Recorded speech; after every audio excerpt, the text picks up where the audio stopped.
हम मेहनत करने वालों ने जब भी मिलकर कदम बढ़ाया है, सागर ने रास्ता छोड़ा है, पर्वत ने शीश झुकाया है। नमस्कार साथियों, मेरा नाम है गौरव नियाल और आज मैं गोरकी गाथा में आपके लिए लाया हूँ हड़ताल।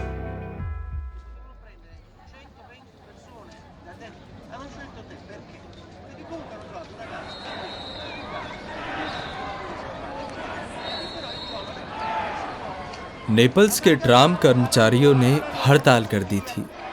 रेवियारा क्या क्या सड़क की पूरी लंबाई में ट्राम के खाली डिब्बे खड़े थे और विजयी चौक में ड्राइवरों तथा कंडक्टरों की भीड़ जमा थी।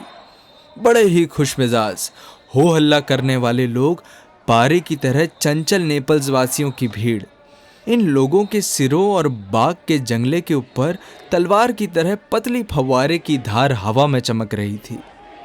जिन लोगों को इस नगर के सभी भागों में कामकाज से जाना था, उनकी भारी भीड़ शत्रुता की भावना से उनको देख रही थी और वो सभी शत्रुता की भावना लिए इन हड़तालियों को घेरे थे। ऐसे भी कारिंदे, कारीगर, छोटे मोटे व्यापारी और दर्जी हड़तालियों को ऊंचे ऊंचे खींचते हुए भला बुरा कह रहे थे। गुस्से से भरे शब्द, चुभते व्यंग हवा में गूंज रहे थे। हाथ लगातार लहरा रहे थे, जिनकी मदद से नेपल्स वासी कभी न रुकने वाली अपनी जबान की तरह ही बहुत अभिव्यक्तिपूर्ण तथा अच्छे ढंग से अपने आप को व्यक्त कर रहे थे। सागर की ओर से मंद मंद समीर बह रहा था। नगर उपवन के बहुत बड़े बड़े ताड़ के वृक्ष हरे गहरे रंग की अपनी शाखाओं को पंखों की तरह धीरे धीरे हिला रहे थे। इन ताड़ के वृक्षों के तने भीमकाय हाथियों के भद्दे पैरों से बहुत मिलते जुलते थे। बच्चे नेपल्स की सड़क गलियों के अधरंगे बच्चे गौरैयों की तरह फुदक रहे थे। हवा को अपनी किलकारियों और ठहाकों से भी गुंजा रहे थे। नक्काशी की प्राचीन कलाकृति से मिलता जुलता शहर रश्मि स्नात था और पूरे का पूरा मानो ऑर्गन बाजे के संगीत में डूबा था। खाड़ी की नीली लहरें तटबंध से टकराती थी, खंजड़ी जैसी छनक पैदा करती हुई लोगों के शोर और चीख चिल्लाहट का साथ देती थी। भीड़ की गुस्से भरी आवाजों का लगभग जवाब दिए बिना हड़ताली एक दूसरे के साथ सटते जाते। बाग के जंगले पर चढ़कर लोगों के सिरों के ऊपर से सड़क की ओर बेचैनी से देखते और कुत्तों से घिरे हुए भेड़ियों जैसे लगते थे। सभी ये जानते थे कि एक जैसी वर्दी पहने हुए हड़ताली इस दृढ़ निर्णय के सूत्र में कसकर बंधे हुए हैं, किसी भी हालत में कदम पीछे नहीं हटाएंगे। और भीड़ को इस बात से और अधिक गुस्सा आ रहा था। किंतु भीड़ में कुछ दार्शनिक किस्म के लोग भी थे, जो बड़े थे और इत्मीनान से सिगरेट का धुआं उड़ाते हुए हड़ताल के बहुत ही कट्टर विरोधियों के साथ इस प्रकार तर्क वितर्क कर रहे थे। अजी महानुभाव, अगर बच्चों को सेवैयां तक खिलाने के पैसे भी ना हो तो आदमी करे भी तो क्या करे। नगर पालिका के बने ठने पुलिस वाले 2-2, 3-3 की टोलियों में खड़े थे। इस बात की ओर ध्यान दे रहे थे कि लोगों की भीड़ के कारण ट्रामों की गतिविधि में बाधा ना पड़े। वे कड़ाई से तटस्थता का अनुकरण कर रहे थे। हड़तालियों तथा हड़ताल विरोधियों को एक जैसी नज़र से देखते थे। अब चीख चिल्लाहट तथा हाव भाव बहुत ही उग्र रूप धारण कर लेते थे। दोनों पक्षों का खुशमिजाजी से वो मजाक उड़ाते थे। कोई गंभीर भिड़ंत हो जाने की हालत में दखल देने को तैयार फौजी पुलिस के दस्ते छोटी छोटी हल्की हल्की बंदूकें हाथ में लिए पास की तंग गली के घरों की दीवार के साथ सटकर खड़े थे।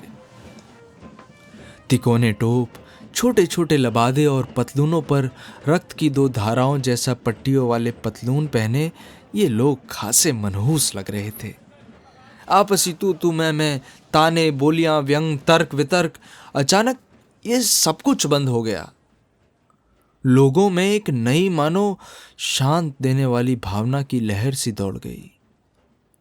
हड़तालियों के चेहरे पर अधिक गंभीरता सी छा गई और साथ ही वो एक दूसरे से अधिक निकट हो गए और भीड़ चिल्ला उठी, फौजी आ गए, फौजी आ गए। हड़तालियों को मजाक उड़ाती खुशभरी सीटियां सुनाई दी। अभिवादन के नारे गूंज उठे और हल्के भूरे रंग का सूट तथा पनामे टोपी पहने कोई मोटा सा आदमी पत्थरों की सड़क पर पांव बजाता हुआ उछल कूद करने लगा। कंडक्टर और ट्राम ड्राइवर भीड़ को चीरते हुए धीरे धीरे ट्रामों की तरफ बढ़ने लगे। उनमें से कुछ एक तो पायदानों पर भी चढ़ गए। वे पहले से भी ज्यादा संजीदा हो गए थे और भीड़ की आवाजों का कठोरता से जवाब देते हुए उसे रास्ता देने को मजबूर कर रहे थे। चारों तरफ खामोशी छा गई। तटवर्ती सांता लुइसा की ओर से भूरी वर्दी पहने छोटे छोटे फौजी नाच की तरह हल्के फुल्के कदम बढ़ाते, पांवों के लयबद्ध आवाज पैदा करते और बाएं हाथों से एक ही ढंग से यंत्रवत हाथ हिलाते हुए चले आ रहे थे, मानो वो टीन के बने हुए हैं और चाबी से चलने वाले खिलौनों की तरह आसानी से टूट जाने वाले प्रतीत हो रहे थे। त्योरियां चढ़ाए, होठों पर तिरस्कारपूर्ण बल डाले, ऊंचे कद का एक सुंदर अफसर इनका नेतृत्व कर रहा था। ऊंचा टोप पहने, लगातार कुछ बोलता और हाथों से असंख्य संकेत करता और हवा को चीरता हुआ एक मोटा सा आदमी उसके साथ साथ उछलता और दौड़ता चला आ रहा था। भीड़ तेजी से ट्रामों से दूर हट गई। भूरे रंग की माला के मनकों की तरह फौजी पायदानों के पास रुकते हुए जहां हड़ताली खड़े थे, डिब्बों के निकट बिखर गए। ऊंचे टोप पहने वाले लोगों को घेरे हुए कुछ अन्य धीर गंभीर लोग हाथों से जोर जोर से हिला रहे थे और चिल्ला रहे थे, आखिरी बार, अल्टीमा वोल्टा। सुन रहे हैं ना? अफसर एक ओर सिर झुकाए हुए उभरे ढंग से अपनी मूंछों पर ताव दे रहा था। ऊंचे टोप को हिलाता और भागता हुआ वो व्यक्ति उसके पास आया। उसने खरखरी आवाज में चिल्लाकर कुछ कहा। अफसर ने तिरछी नजर से उसकी तरफ देखा, तनकर खड़ा हो गया। उसने छाती को अकड़ाया और ऊंची आवाज में आदेश देने लगा। ऐसा होते ही फौजी उछलकर ट्रामों के पायदानों पर दो दो की संख्या में चढ़ने लगे और इसी समय ट्राम ड्राइवर और कंडक्टर नीचे कूद गए। भीड़ को तो यह दिलचस्प मजाक सा प्रतीत हुआ। लोग चीखने, चिल्लाने, सीटियां बजाने और ठहाके लगाने लगे। किंतु ये सब एकाएक शांत हो गया और लोग गंभीर तथा तनावपूर्ण चेहरे बनाए और हैरानी से आंखें फैलाए हुए भारी मन से ट्रामों के पीछे हटने लगे और सबसे आगे खड़ी ट्राम की ओर बढ़ चले। सबको यह साफ दिखाई देने लगा कि ट्राम के पहियों से 2 कदम की दूरी पर पके बालों वाला एक ड्राइवर, जिसका चेहरा फौजियों जैसा था, सिर पर टोपी उतारकर लाइनों के आर पार चित लेटा हुआ है और चुनौती देती उसकी मूंछें आकाश को ताक रही थी। बंदर जैसा चुस्त फुर्तीला एक नाटा सा तरुण भी उसके पास लेट गया। और उसके बाद क्या था? अन्य लोग भी इत्मीनान से वहां लेटते चले गए। भीड़ में दबी घुनी भनभनाहट थी। मोदोन्ना का आवाहन करती हुई भयभीत सी आवाजें गूंज उठती थी। कुछ लोग झल्लाकर भला बुरा भी कहते, औरतें चीखती, आहें भरती और इस दृश्य से आश्चर्यचकित छोकरे रबड़ की गेंदों की तरह उछल रहे थे। ऊंचा टोप पहने व्यक्ति सिसकती सी आवाज में कुछ चिल्लाया। अफसर ने उसकी ओर देखकर कंधे झटके। अफसरों को ड्राइवरों की जगह अपने फौजी तैयार करने चाहिए थे, किंतु उसके पास हड़तालियों के विरुद्ध संघर्ष करने का आदेश पत्र नहीं था, मतलब कि वारंट। तब ऊंचे टोप वाला व्यक्ति जी हुजूरी करने वाले आदमियों को साथ लिए फौजी पुलिस वालों की ओर लपका। वो अपनी जगहों से हिले, पटरियों पर लेटे हुए लोगों के पास आए और उन्हें वहां से उठाने का इरादा कर उन पर झुक गए। कुछ हाथापाई और झगड़ा हुआ, लेकिन अचानक धूल की लथपथ दर्शकों की सारी भीड़ हिली डुली, चीखी चिल्लाई और ट्राम की पटरियों की ओर भाग चली। पनामा टोपी पहने हुए व्यक्ति ने सिर से टोपी उतारी और उसे हवा में उछाला। हड़ताली का कंधा थपथपाकर तथा ऊंची आवाज में उसे प्रोत्साहन के शब्द कहकर पहले तो उसके निकट लेट गया, उसके बाद उसकी प्रशंसा भी करने लगा। उसके बाद खुशमिजाज और शोर मचाते हुए कुछ लोग, ऐसे लोग जो 2 मिनट पहले वहां नहीं थे, ट्राम की पटरियों पर ऐसे गिरने लगे मानो उनकी टांगे काट दी गई हो। वे जमीन पर लेटते, हंसते, एक दूसरे की ओर देखकर मुंह बनाते और चिल्लाकर अफसर से कुछ कहते। जो ऊंचे टोप वाले व्यक्ति के सामने अपने दस्ताने फटकारता, व्यंगपूर्ण हंसता और सुंदर सिर को झटकता हुआ कुछ कह रहा था। अधिकाधिक लोग पटरियों पर लेट जाते थे। औरतें अपनी टोकरियां और पोटलियां फेंक रही थी। हंसी से लोटपोट होते हुए छोकरे ठिठुरे पिल्लों की तरह गुड़ी मुड़ी हो रहे थे और अच्छे कपड़े पहने लोग वो भी दाएं बाएं करवटें लेते धूल में लोटपोट हो रहे थे। पहली ट्राम से 5 फौजियों ने बहुत से लोगों को पहिए के नीचे लेटते देखा। हंसी के मारे उनको बुरा हाल हो रहा था। वो हैंडलों को थामकर डोले हुए सिरों को पीछे की ओर झटकते, फिर आगे की तरफ झुकते और जोर जोर से ठहाके लगा रहे थे।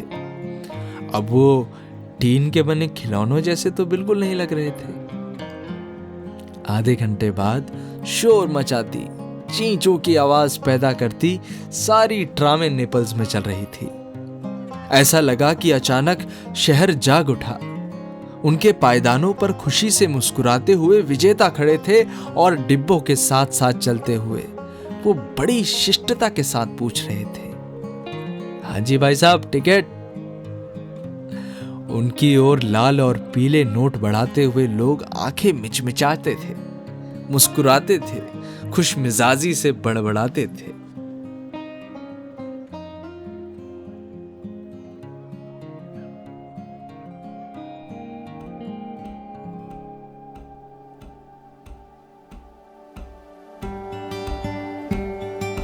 कैसी लगी ये कहानी आपको? आप हमें कमेंट में जरूर बताएं।